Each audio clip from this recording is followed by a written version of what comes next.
On va parler des chiffres avec un point épidémiologique qui sera présenté par Mathilde Edmond Mariette et Madame Amétis qui nous arrive tout droit de Guadeloupe ce matin.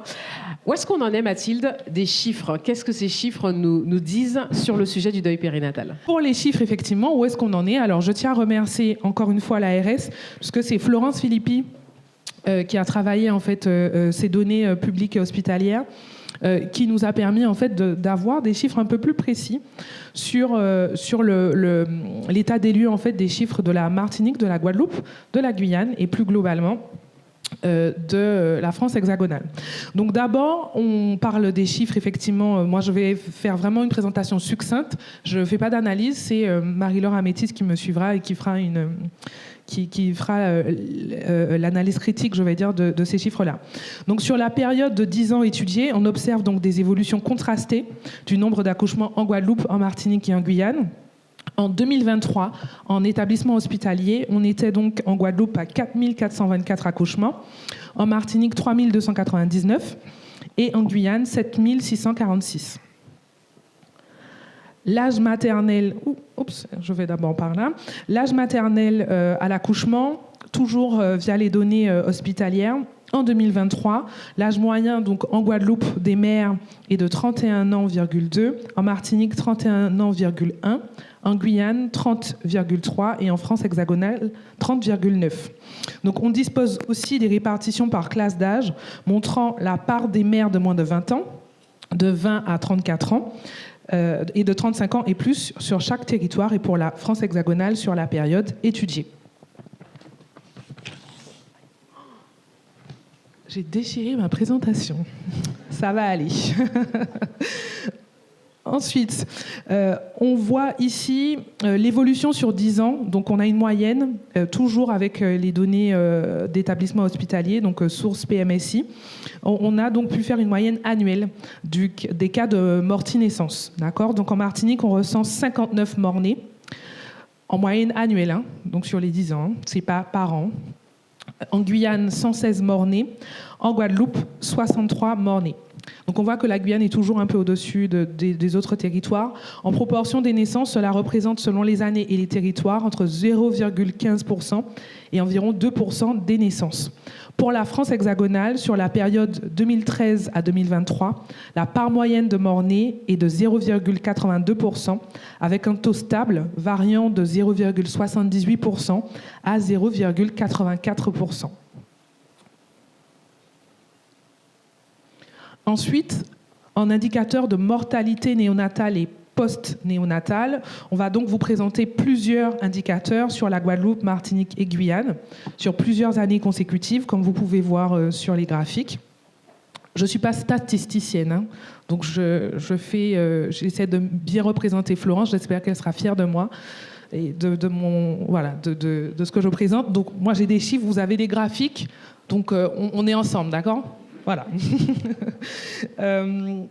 Avec les nombres de décès rapportés donc, au nombre de naissances vivantes, selon les indicateurs, et donc aussi autour de toutes les naissances totales.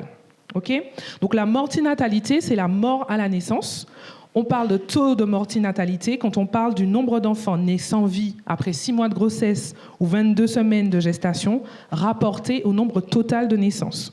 Pour simplifier, nous, ce qu'on a fait, c'est que, alors vous avez effectivement les taux de mortinatalité et c'est ceux dont on vous parle le plus. Nous, on a carrément chiffré, parce que c'était important aujourd'hui de parler de chiffres et pas seulement de grandes statistiques avec des grands pourcentages.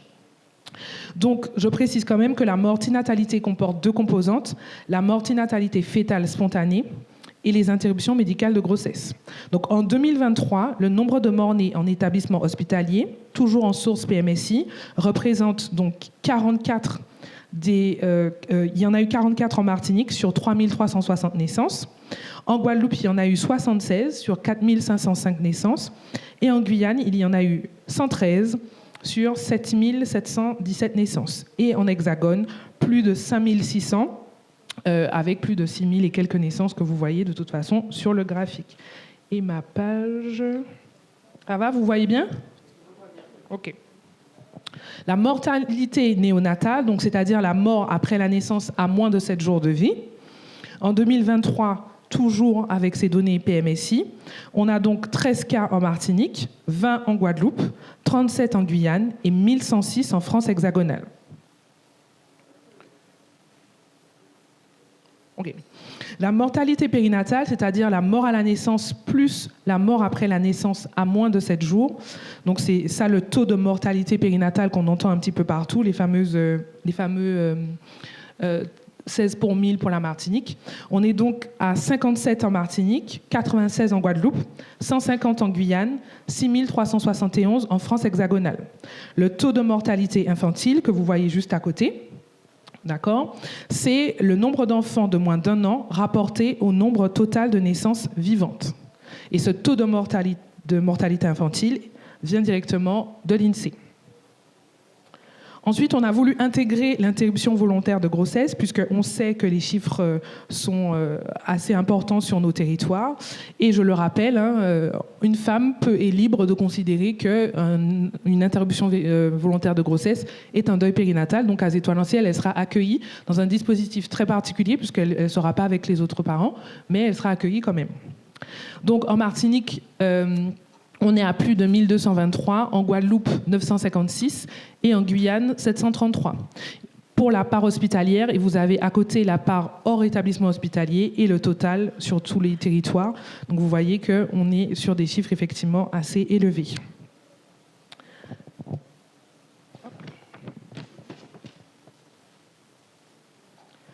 Ensuite, on a aussi intégré l'arrêt de grossesse spontanée avant 22 semaines d'aménorrhée. Et ça, c'est des chiffres très rares. Parce que dans les hôpitaux, on pensait qu'on ne pouvait pas retrouver ces chiffres-là. On a réussi à les retrouver grâce à Florence Philippi, qu'on peut applaudir, je vous demande. Elle n'est pas là, je crois, ce matin. Elle est là. Vous n'avez pas vu. Désolée. Ben, ça va, je m'en sors bien. Super. Donc, voilà, donc elle a réussi à nous retrouver ces indicateurs qui nous présentent, donc ils regroupent plusieurs indicateurs, donc le nombre d'hospitalisations avec arrêt spontané de la grossesse avant 22 semaines d'aménorrhée, incluant donc la fausse couche précoce ou avortement spontané. Vous allez voir, à Étoile-en-Ciel, on évite de parler de fausse couche précoce, on parle plutôt d'arrêt spontané précoce de grossesse, la mort fœtale in utero, la grossesse extra-utérine, le mol hydatiforme et l'œuf clair. Et l'œuf clair, voilà. Donc en 2024, avec toujours les sources PMSI, on a donc 300 séjours en établissement hospitalier en Martinique, 409 séjours en établissement hospitalier en Guadeloupe et 433 séjours en établissement hospitalier en Guyane. Ça veut dire que ces cas-là, comme ils sont volatiles, on sait qu'une femme ne va pas nécessairement passer à l'hôpital. On peut donc supposer qu'il y en a plus sur chaque territoire, puisque parfois, elle va en cabinet, en ville, se faire traiter pour un arrêt précoce spontané de grossesse, ou parfois, elle ignore tout simplement qu'elle a juste perdu du sang et elle ne sait pas qu'elle a fait ce que vous appelez une fausse couche précoce. Donc, voici pour les chiffres. Et je laisse la parole à Marie-Laure. Merci Mathilde.